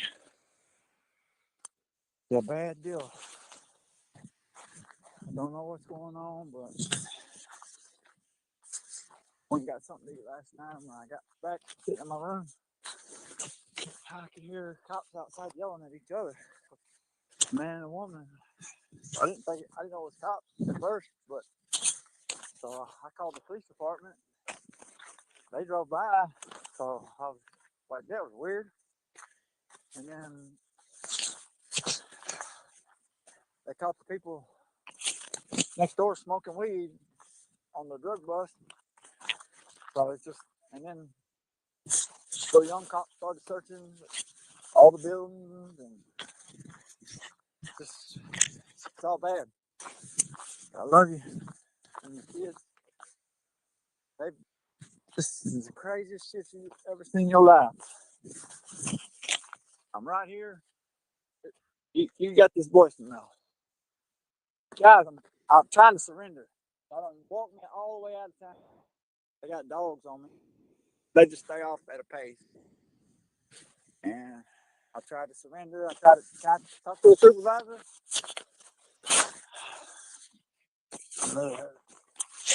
Fell down the ravine. It's just so dark out here.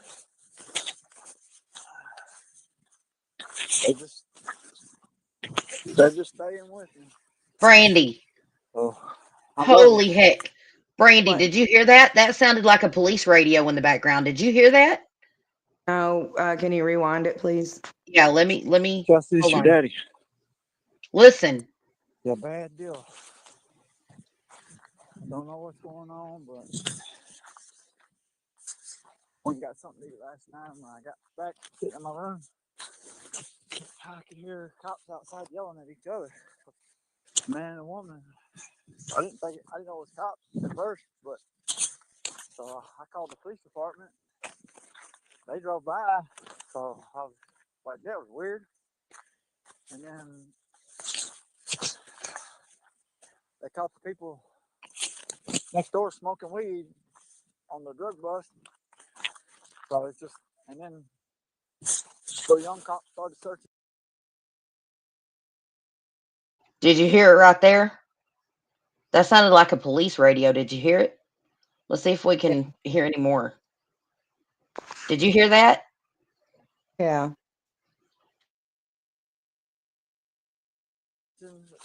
All the buildings, and just, it's all bad. I love you. And the kids, this is the craziest shit you've ever seen in your life. I'm right here. You got this voicemail. Guys, I'm trying to surrender. I don't walk me all the way out of town.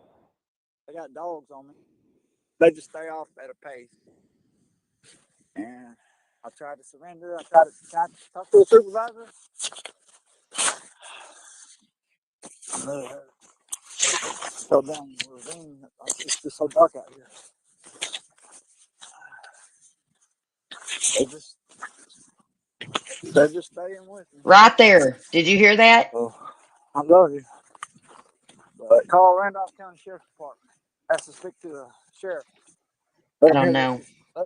Let the sheriff and the city attorney hear this voicemail. Medical attention. Mm.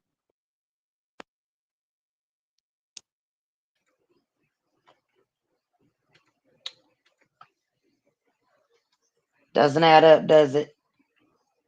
No, but I could tell he was walking through the brush and stuff. Yeah, me too.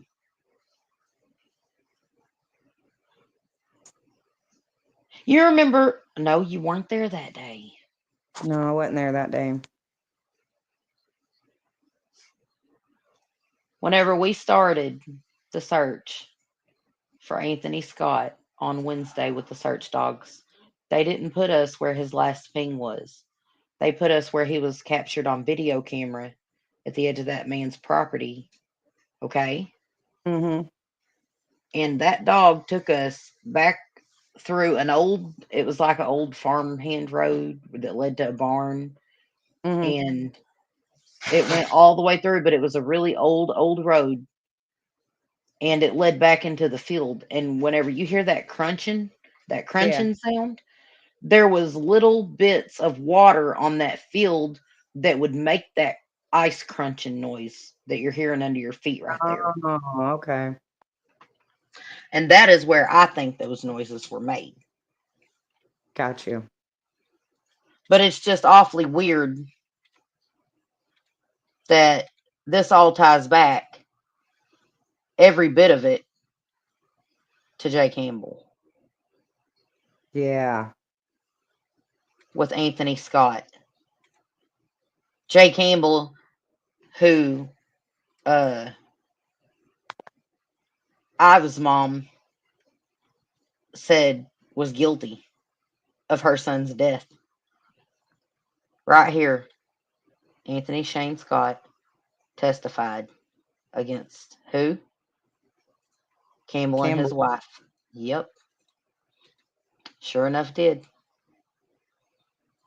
The statements came in the ninth day of testimony in the trial of Campbell, her husband, former Lone Oak Police Chief Jay Campbell, and Bobby Jr. Cox, a bail bondsman. The three are accused of conspiring in a criminal organization aimed at getting drugs, sex, and money.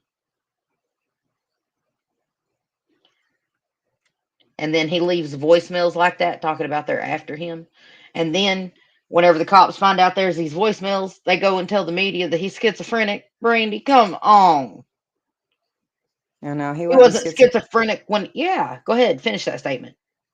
And that's not schizophrenic. That he was scared out of his mind.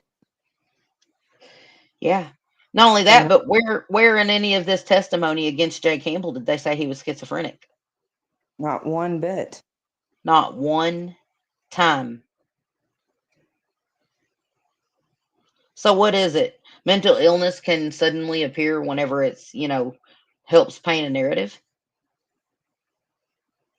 Whenever they want it to, it can Clear. appear clearly, right? Yeah. It's crazy. Anyways, please share this story, you guys. Get Anthony's story out there. His family deserves justice and he deserves justice. It's just that simple. The man did his time for his crimes with what he did in the bank robbery. Okay? And when he finally got out of prison and was doing right, after he had testified against a corrupt sheriff that ties back to Mena, Arkansas, drug smuggling, kids getting killed on railroad tracks, and still serves his time and gets out and finally has a chance to mend them bonds with his family and stuff. What happens? Y'all have heard the voicemails. Y'all know the story now. You've heard, you've seen. It's time to share his story. The family is looking for an attorney that can help them, someone that can help protect them.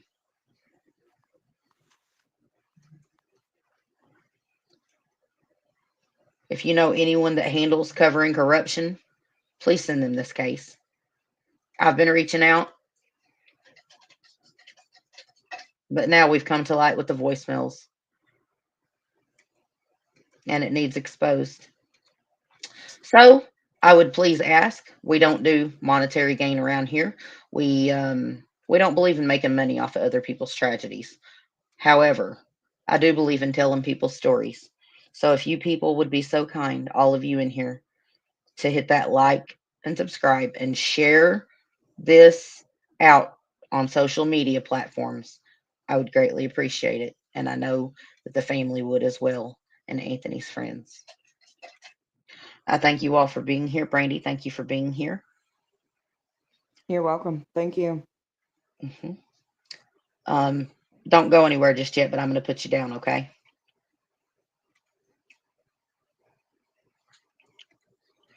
This all ties back to Mena, Arkansas, you guys.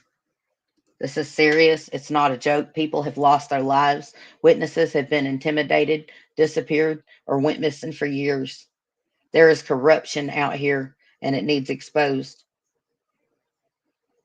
I do not think, after hearing these voicemails and everything that I know about this case, that Anthony Shane Scott was schizophrenic, nor did he end up out there in them woods 100% on his own volition.